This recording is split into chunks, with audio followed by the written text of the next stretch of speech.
পটল ভর্তা খুব জনপ্রিয় একটি ভর্তা, বর্তমানে খুব ট্রেন্ডিংয়ে চলছে। আমি সম্পূর্ণ নতুনভাবে একটা পটলের ভর্তা আপনাদের মাঝে শেয়ার করলাম। আশা করি আপনাদের খুবই ভালো লাগবে, আর ভিডিওটি পুরোটা দেখার জন্য অনুরোধ রইল। আপনারা ভিডিওটি দেখলে সহজেই তৈরি করে খেতে পারবেন। এই যে এখানে কিছু পটল নিয়েছি, আপনারা বাড়িয়ে কমিয়ে নিতে পারেন। তবে এরকম যদি পটলগুলো হয়ে যায়, সেই ক্ষেত্রে এই পটলগুলো সাধারণত আমরা কিন্তু খাই না। আর এই পটলগুলো যদি না খান, এই পটলগুলো দিয়ে এরকম ভর্তা তৈরি করে সবার সামনে দিলে কেউ কিন্তু বুঝতেই পারবে না যে এই ভর্তাটা কী দিয়ে তৈরি করেছিলেন আর কেমন ছিল পটলগুলো। প্রথমে পটলের দুই পাশে কেটে নেওয়ার পর মাঝখানে ফালি করে নিতে হবে। এই যে দেখুন, আমি যেভাবে দেখাচ্ছি এভাবে আপনারা চাইলে কেটে নিতে পারেন বা অন্য শেপেও দিতে পারেন, কোনো সমস্যা নেই, কেটে নিলেই হয়ে যাবে। তো পটলগুলো একে একে সবগুলো আমি কেটে নেব। আর ভর্তাটা তৈরি করার জন্য আর যে সমস্ত উপকরণ লাগবে সেগুলো অফ ক্যামেরাতে আমি রেডি করে নিব। পুরো ভিডিওটা দেখালে অনেক বড় হয়ে যাবে, যার জন্য আমি শুধু কিছুটা পটল কেটে দেখালাম আপনাদের। তো এখন এই যে দেখুন, আমি অফ ক্যামেরাতে সবগুলো পটল কেটে ভালো করে ধুয়ে পরিষ্কার করে নিব। এর সঙ্গে আমি পেঁয়াজ রসুন ব্যবহার করব, সেগুলো কিন্তু অফ ক্যামেরাতে কেটে নিয়েছি। তো পটল দিয়ে এরকম ভর্তা তৈরি করলে অসাধারণ লাগে খেতে। এখন এই পটলগুলোকে আমি পানি দিয়ে ভালো করে ধুয়ে নিব। তো আপনারা চাইলে কাটার আগেও ধুয়ে নিতে পারেন। তো এখন এটা ধুয়ে নেওয়ার পর আমি চুলার মধ্যে বসিয়ে দিয়েছি, একটা পাতিলের মধ্যে বসিয়ে দিয়েছি। তো লবণ দিয়ে এটাকে জাল করে নিয়েছি 10 মিনিট। 10 মিনিট পরে ফিরে এসেছি, দেখুন পটলগুলো কিন্তু খুব সুন্দরভাবে সেদ্ধ হয়ে গিয়েছে। তো এখন এই পটলগুলোকে আমি পানি থেকে উঠিয়ে নিয়ে নিব ঠান্ডা করে। তো পটলগুলোকে আমি এই যে ঠান্ডা করে নিয়েছি। এখন দেখুন, হাত দিয়ে বা একটা ম্যাশারের সাহায্যে আপনারা কিন্তু এই পটলগুলোকে এইভাবে একটু চটকিয়ে নেবেন। আমি কিন্তু এখানে কিছু কাঁচামরিচও দিয়েছিলাম, আপনাদের দেখাতে ভুলে গিয়েছিলাম। তো যাই হোক, পটল থেকে কিন্তু প্রচুর পানি বের হয়, তো এই পানিটা ফেলে দেওয়ার কোনো দরকার নেই। এই পানিটা সহ পটলটাকে হাত দিয়ে যতটা সম্ভব এভাবে ম্যাশ করে নেব। পটলগুলোকে হাত দিয়ে ম্যাশ করে রেখে দিয়ে এখন ভর্তাটা তৈরি করতে চলে এসেছি। কড়াইয়ের মধ্যে বেশ কিছু পেঁয়াজ রসুন আর শুকনা মরিচ দিয়ে দিয়েছি। এখানে শুকনা মরিচগুলো আমি এভাবে ছোট করে টুকরা করে দিয়েছি। এভাবে দিতে হবে, কারণ আমি যেভাবে ভর্তাটা তৈরি করব সেই ক্ষেত্রে আপনাদের এটা কিন্তু আলাদাভাবে দিলে হবে না, এরকম ছোট ছোট টুকরা করে দিতে হবে।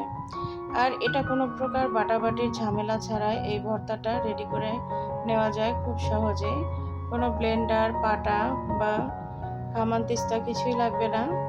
তো এই পেঁয়াজ রসুন আর শুকনো মরিচটা ফ্রাই হয়ে গেলে যখন একটা সুন্দর কালার আসবে, তখন ম্যাশ করে রাখা পটলগুলো আমি দিয়ে দিলাম। তো ম্যাশ করে রাখা পটলগুলো এইভাবে কড়াইয়ের মধ্যে দিয়ে এখন আমি এটাকে অনবরত নেড়ে নেব। আমি কিন্তু এখন এটা 10 মিনিট সময় ধরে কুক করব, যার জন্য এটাকে খুব সুন্দর করে নেড়ে চেড়ে নিচ্ছি। অনবরত নেড়ে চেড়ে এটাকে, এই পানিগুলোকে সম্পূর্ণ শুকিয়ে নিতে হবে। হাই হিটে কাজটা করতে যাবেন না, তাহলে কিন্তু ভর্তাটা খেতে ভালো লাগবে না।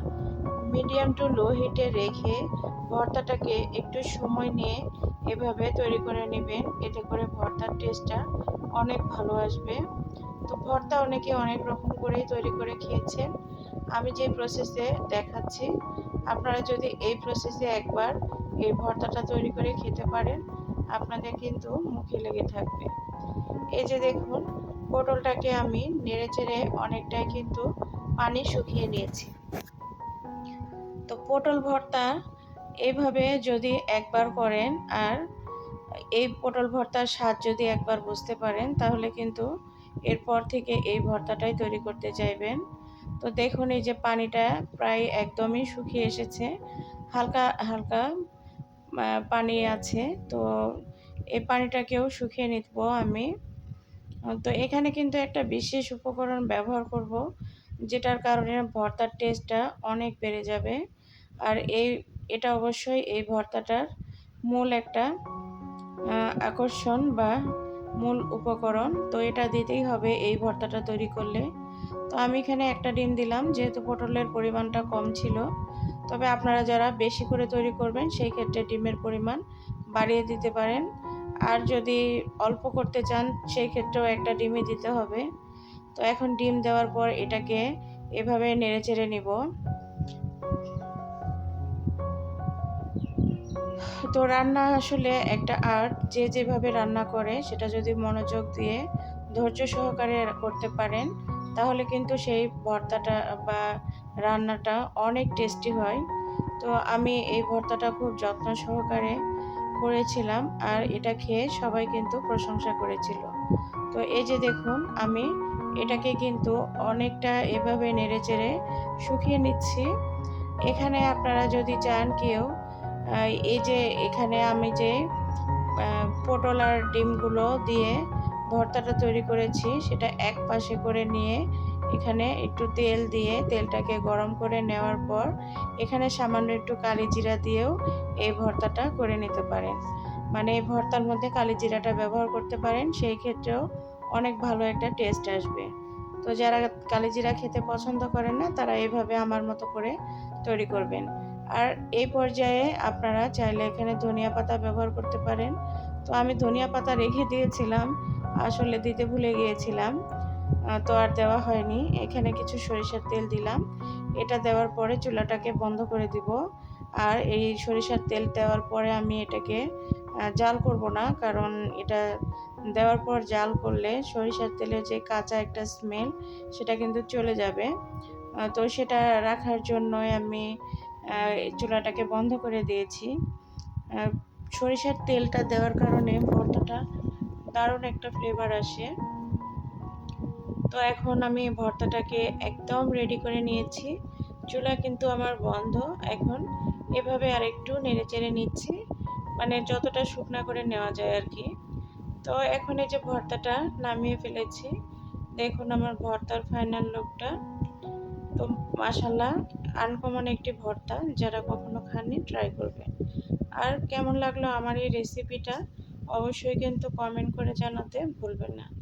এত সময় নিয়ে আমার সঙ্গে যারা ছিলেন সবাইকে অসংখ্য অসংখ্য ধন্যবাদ। তো চলে যাচ্ছি, ভুল ত্রুটি হলে ক্ষমা সুন্দর দৃষ্টিতে দেখবেন। আল্লাহ হাফেজ।